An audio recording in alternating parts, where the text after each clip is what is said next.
Have you ever told scary stories in the dark? We're going to take a look at the new film adaptation and touch upon Hobbs and Shaw. Also, we're going to take a dip in the stream as we spotlight the Netflix original sitcom Family Reunion and feature a new show-stopping number on this episode of The Monitors.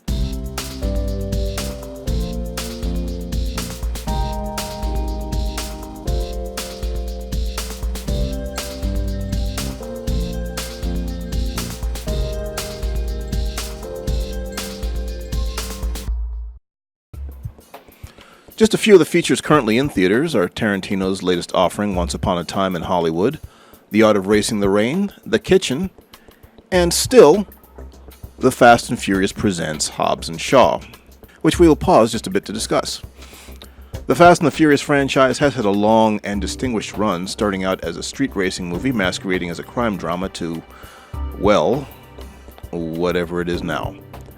It is a franchise that has had the luxury of not just jumping the shark once, but repeatedly. For this latest installment of the series, Hobbs and Shaw has introduced a cybernetic Superman in Idris Elba.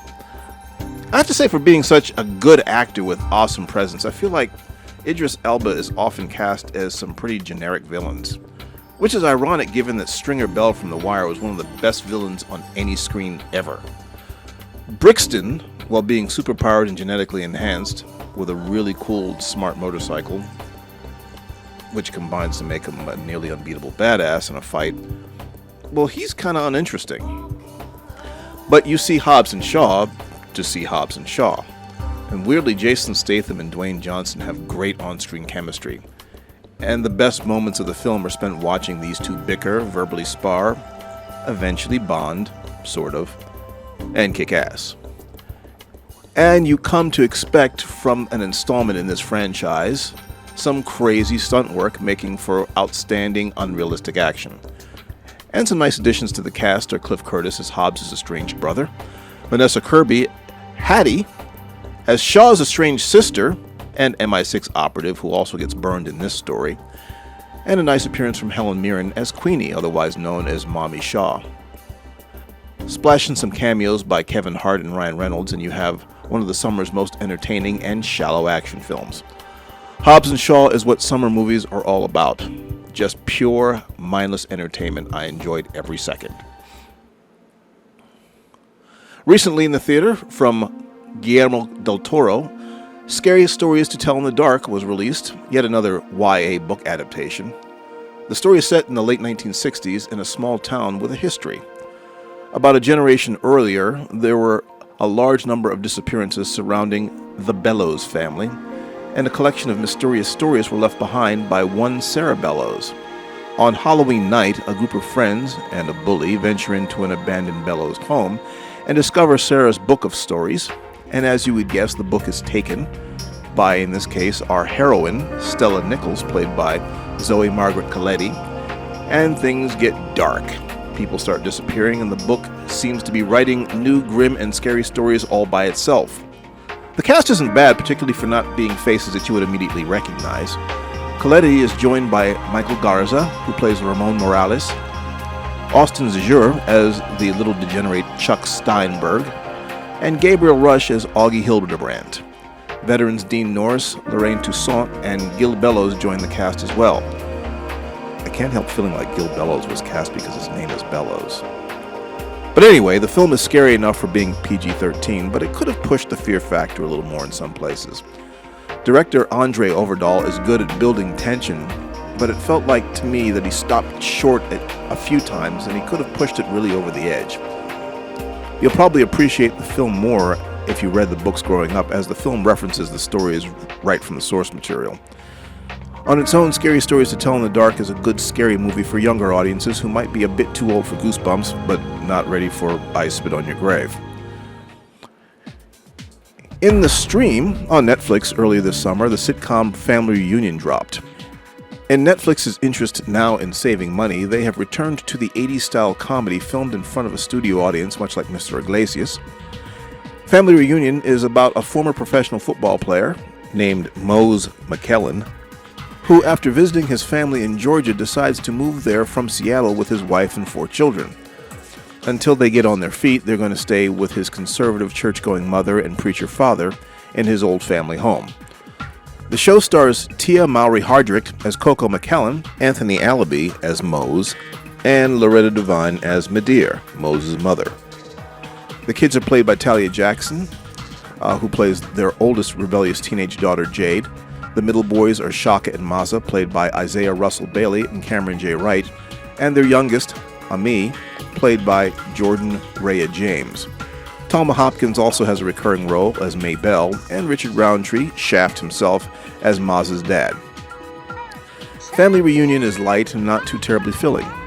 It is fun. The premise of Coco and Mose, with their privileged spoiled kids, crashing in the home of Mose's conservative parents, Medea and Grandpa, is the perfect recipe for simple comedy. Most of the laughs are easy. The characters are straightforward archetypes played broadly. Tia Mowry, a veteran of the sitcom, is able to bring a bit more depth to Coco than what is on the page, and leads the cast as the family matriarch. Allaby is comfortable as Mose, inhabiting the role competently but not pushing any boundaries. The kids are entertaining and competent as well. The boys are talented, but the girls have more built-in opportunities to shine. Jordan James, as the youngest, is ultra cute. Talia Jackson as Jade by far has the most opportunities on the page as the oldest child. Jackson also makes the most of the opportunity. Her character is also used to broach more sensitive subjects, which allows the show to transcend a lot of its superficial limitations. That said, the show has a few moments of being, a little uneven. Most of the subject matter, for the most part, is once again light, as in not too heavy, but on occasion they will try to inject in some serious subject matter and address it as such. That would have been fine 30 years ago, but it's a little clunky for a contemporary audience. But still no reason not to watch, especially when you have a powerhouse like Loretta Devine as Medea. Loretta Devine is Family Reunion's ace in the hole. She gives Medea everything that she needs to keep you watching, to wonder what she'll do next. And Medea gives the show credibility, touching on quirks and nuances that resonate with black audiences. Make no mistake, Tia Mowry is the show's lead, and she's good, but Family Reunion is Medea's show. Like Mr. Iglesias, Family Reunion is fun entertainment with no strings attached. Now it's time for another show-stopping number. Today we spotlight the Warehouse Shootout from the original RoboCop, the 1987 release. The original RoboCop was groundbreaking in many ways. Its charm rested on its socially satirical screenplay written by Ed Neumeyer and Michael Miner, and the in-your-face, unapologetic directing style of director Paul Verhoeven. RoboCop was many things, but at its core, one of its prime tenets was it was really a revenge story for Alex Murphy. Up to the point of the warehouse set piece, we see Murphy brutally gunned down and literally shot to pieces to be put back together as the crime-fighting, ass-kicking, emotionless cyborg RoboCop. As the story progresses, Murphy's memory gets a jolt, and he begins tracking down the criminals responsible for his murder. This leads to the best showdown in the film, the Warehouse. Now, the Warehouse works for a few reasons. One, it's RoboCop, aka Murphy, at his most powerful. He takes on a small army who can only bounce bullets off of his titanium Kevlar armor, while not thinking to shoot him in the face. Not that it would have made a difference, but they never do.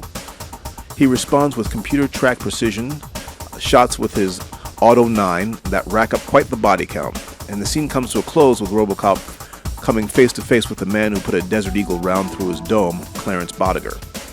While he doesn't deal the kill stroke to Clarence until later in the climactic showdown, he does take out some much paint-up frustrations, flinging Clarence around the room and through glass walls until Clarence gives up his boss, Dick Jones. It's satisfying because we know it's Murphy's persona emerging, overriding his RoboCop programming, and he is getting some much-deserved payback. A scene played brilliantly by Kurtwood Smith as Bodiger, and most brilliantly by Murphy himself, Peter Weller. You can YouTube this scene, but if you haven't seen the classic RoboCop film, you need to check it out. And if you can find it, see if you can find the Criterion edition if it's still out there. It is worth it to see the original uncut Murphy murder scene and a few other gems. Well, that will do it for this episode of The Monitors. Did you agree with our show-stopping number? Do you have an idea for a show-stopping number of your own? Please leave it in the comments below if you would. Anything else that you'd like to say about our episode today? Please be honest, but be kind. And also, please give us a like if you would to keep us going. And to subscribe for more content, please click the button below, and we'll see you.